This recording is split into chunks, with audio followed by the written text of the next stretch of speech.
Sveiki visi, su jumis Horn naujienos, sveikinuosi aš žinių vedėja Renata Šakalytė bei mano kolegė. Vitalij. Šį kartą ne filmas ir ne serialas. Mechanikų įmonės direktorius vietoj įrankių ir sąžiningo darbo pasirinko prekes, už kurias mokama krauju. Ne įmonės garaže, o savo kelyje jis gabeno krovinį, kuris galėjo pasiekti mūsų gatves. Šį vakarą visi kadrai, visos detalės ir klausimai, į kuriuos jis bandys neatsakyti. Aš, Vitalija, ir mes pradedame.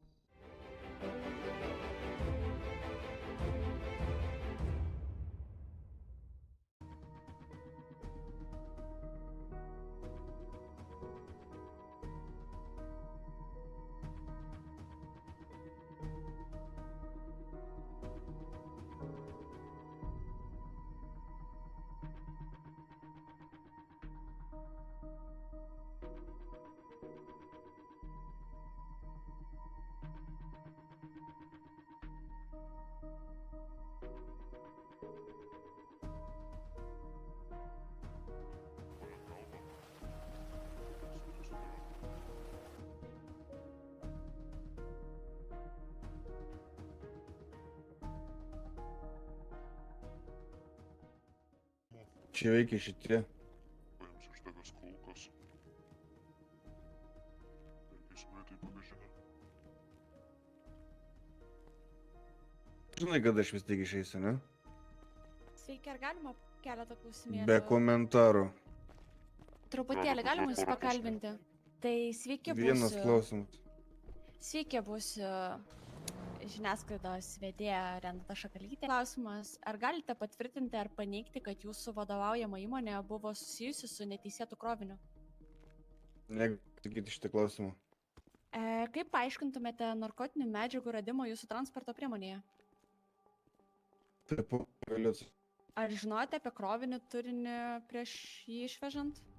Viskas, taigi, mes einam, nes jaučiu. Mes norime keletą klausimų iš jūsų. Niekas neatsakysiu. O kas Atsakys buvo pareigūnai. atsakingas už krovinių patikrą jūsų įmonėje? Aš pats. Ar ši situacija buvo aptarta su įmonės vadyba? Nesakau. Kiek metų dirbate šioje srityje ir ar anksčiau buvo panašių incidentų? Žinai, gyvenimas tai kryžkelis. Kur nueisi ten bus gerai, ar ne? Ar sutinkate bendradarbiauti su teisėsauga šiuo Ne. atveju? Ar prisiemate asmeninę atsakomybę už šį įvykį? Žiūrėkit, viską pasakys pareigūnai. Aš kol kas nieko negaliu atskleisti. Supratot? Bet jūs privalote atsakyti už savo veiksmus. Paaiškins pareigūnai iki galo ir tada duosim žinot. Dabar aš nieko nepasakysiu. Gal plačiau galėtų pareigūnas papasakoti daugiau apie šią situaciją, kaip viskas įvyko, kaip sužinojote visą šitą pranešimą? O atėjus iki mūsų tokia informacija, kad bus gaminamas didelis narkotinių medžiagų krovinys. Bandėm įsitikinti, ar ta informacija yra užtikrinta. Pasirodo, tai pasiteisino. Na ir pradėjus mums veikti, sulaikėm asmenį Paslėp tą kamerą, gerai? su dideliu labai kiekiu narkotinių medžiagų. Einam, viskas. Ar galima dar vieną Aš klausimą? nieko neturiu Vieną dar ką klausimą. atsakyt. Viskas, ta Dar prasme, vieną. kažką Vieną norit klausimą. sužinot. Paskutinį klausimą, gerai. Davai greitai. Gerai. Ar jūsų klientai renkasi spalvas ar visada balta klasika? Žiūrėkit, čia visiškai nėra susijęs tais dalykais, ką aš darau.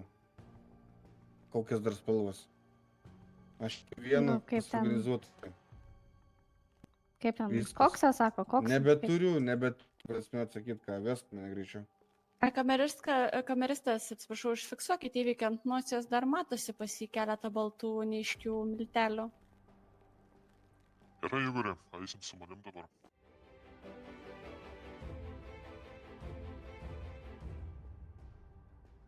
Taigi, šiuo metu asmuo yra sulaikytas ir laukiame atvykstant policijos atstovų, kurie papasakos daugiau apie šią situaciją.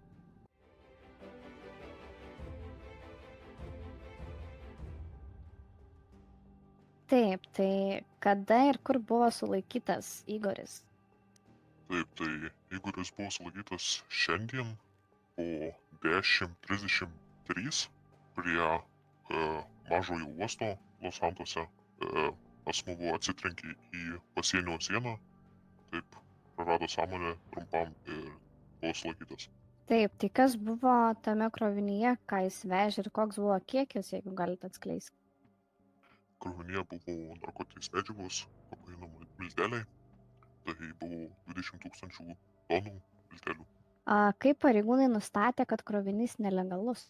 Na taipogi tai yra nustatyta taip, kad krovinyje buvo vežamos medžiagos, plus mums buvo pateikta tokia informacija, kad bus gaminama kartelio didelė siunta. O kaip jūs esate įsitikinę, kad ten, pavyzdžiui, ne kokia imitacija ar darėt kažkokius tyrimus laboratorinius? Buvo padaryti tyrimai, ar tai yra tikrai narkotinė medžiaga, tyrimai pasiteisino. O sulaikymo metu ar bandė kažkas priešintis jum, ar pats Igoris, ar kažkas iš šalies? Taip, tai sulaikymo metu buvo, vien tik tuo metu, kai buvo pastebėta fūra, į lydėjo 4 mašinos, buvo sužaloti keli pareigūnai. Paskui, gabenant Igorį ir į kalėjimą, prie kalėjimo buvo pastatyta pasala, užtverti keliai, vėlgi pareigūnai buvo apšaudyti, sužeisti. Tai spėjimas toksai, kad jisai tikrai buvo ne vienas ir jie buvo tam pasiruošę. O tie, kurie bandė jam padėti, jie buvo neutralizuoti? Teisingai. Tai kokiu įstatymo straipsniu remiantis pradėtas tyrimas? Taip tai būtų, kadangi jisai buvo mechanikų direktorius, tai jisai bus vien tik tai pradžiai pagal korupciją. Ar šitam sulaikymė dalyvavo kokie nors liudytojai arba nepriklausomi stebėtojai? Buvo pora asmenų, kurių negalima atskleisti asmenybės, bet taip. Tai kokie bus tolimesni tyrimo žingsniai? Taip, tai toliau tirsim, žiūrėsim, ar tikrai tai yra tiesa, kad jisai esi iš kartelio. O ar prieš tai esat kažkokią turėję informaciją, kad direktorius neužsiema kažkokią veiklą? Buvo šiokia tokia informacija girdėta, bet tai buvo per mažai informacijos, kad atlikti kažkokius tam tikrus veiksmus. Mums teko girdėti, kad jisai bendradarbiavo su kažkokia mėlynų grupuotė ir atvažiavus į jo darbovietę, į mechanikus, ta grupuotė pasako kodą koksas ir turėtų darbuotojai suteikti kažkokias nuolaidas. Ar esate apie tai girdėję informuoti? Ne, apie tai nebuvom nieko girdėję. O gal galit pakomentuoti, kas ten per grupuotė, kuris jis buvo, ar jis buvo gal kokia vadeiva tos grupuotės? Jisai teigė, kad jisai buvo iš kartelio, bet apie tuos asmenis nei vieno žodžio nepratarė. Čia buvo minėta, kad jo tie draugai ar kas ten tokie, kad jumis apšaudė. Tai ar jam grėsia už tai kažkas? Taip, grėsia, bet tokios informacijos pakol kas dar nelabai galiu atskleisti. Tai koks dabar Igorio likimas? Jisai dabar yra kalėjime, taip? Taip, šiuo metu jis yra pasodintas iki gyvos galvos ir toliau žiūrėsim pagal situaciją ir spręsim tolimesnius veiksmus. O jeigu kažkokios aplinkybės pasikeistų, tai gali būti bausmė jam pakeista? Na, Gal jums reikia visuomenės pagalbos, mes kaip žurnalistai gal kažko galėtumėm jums padėti? Gal ieškot kokių liudytojų, kurie suteiktų daugiau informacijos apie jo veiklą? na dėl šio dalyko aš manau susisiekti reiktų privačiai, kalbėti ne ant kamerų ir kalbėti tiesiog atskirai komisariate. Tai jeigu žmogus Bet- norėtų dabar duoti kažkokią informaciją, tai jam reikėtų parašyti jūsų šitą į servisus ir galėtumėt pasikalbėti. Taip, reiktų susisiekti privačiai ir apie tai pasikalbėti.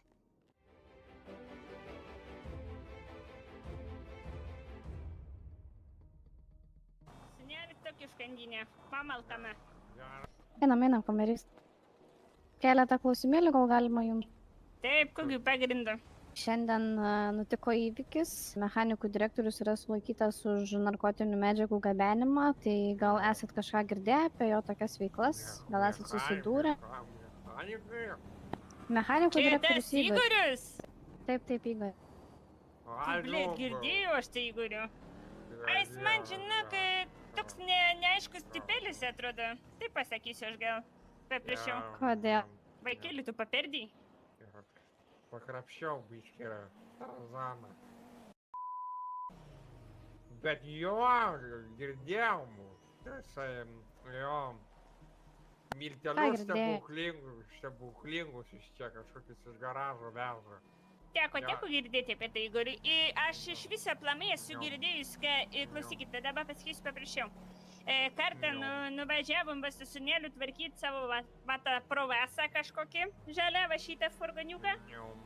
Ir nuo jo Jo. visą laiką kažkoks neiškus kvapas toks kaip glorijos. Nu, nesuprantu, Jo. žinokit, pastovėsi kažkoks neblaivus, neaiškus, įda, nesuprasiu. O nesat pastebėję baltos nosytės? Kaip nors? Kokios batos? Papudruotos, kad Nu, aš jam būtų? nekrapštau nosis, Jo. negaliu šitą pakomentuoti. Bet kažkas, kas įtartinu, atrodo, tai taip, aš šitą galiu patvirtinti. Gal esat matę kažką perdavinėję, kažkokius maišelius gal su baltais milteliais?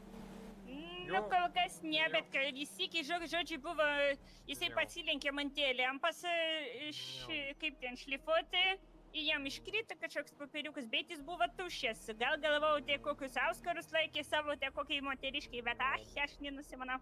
Tai per daug nieko negirdėjau. Per daug ne, bet kad jisai, sakau, Šiaip. kažkoks įtartinas Šiaip. tipas, taip. Jo, taip. Duodu savo birką nukirst. Nereikėjo sakyti. A tau švis mažiau reikia? Ką, nereikėjo atsakyti, kad pardavinėja, tau švis mažiau valgyti reikia. Špampelė. Tai pardavinėja vis dėlto, pala. Nieko mes nežinom. Nu šitas prisisapnuoja, mažas niežas, nu aš negaliu. Jis man iš kantrybės išves. Pasakok, kai grįžai, papasakok, kai grįžai, kaip iš mechaniko, koks grįžai, papasakok dabar. Prašau, kalbėk, norėjai kalbėti, kalbėk. Mažas surodė, kalbėk dabar. Uoščiau kartu su direktoriu.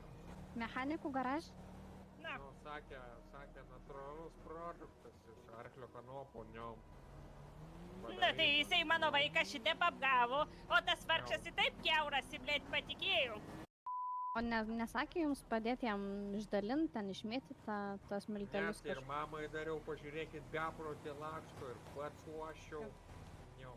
Tai vienu žodžiu jisai čia platina, ne, tą kokainą per visą miestą. Nu tai visiem galimai, duoda. jeigu mano sūnui duoda kažkokį kurvą superval miltelių uosti, tai tikrai, bet neskalbimui. Ne per volą, ten miltelį. Na, bet tu geriau žinai. 13 metų vaikas geriau apie baltus miltus žino, na aš taip nemačius. Pasakykit tam savo Igoriui, tam balvonui, kad jeigu dar kartą mano sūnui prikiš visokių nesąmonių, tai aš jį pati kurvą ant traukimo paimsiu.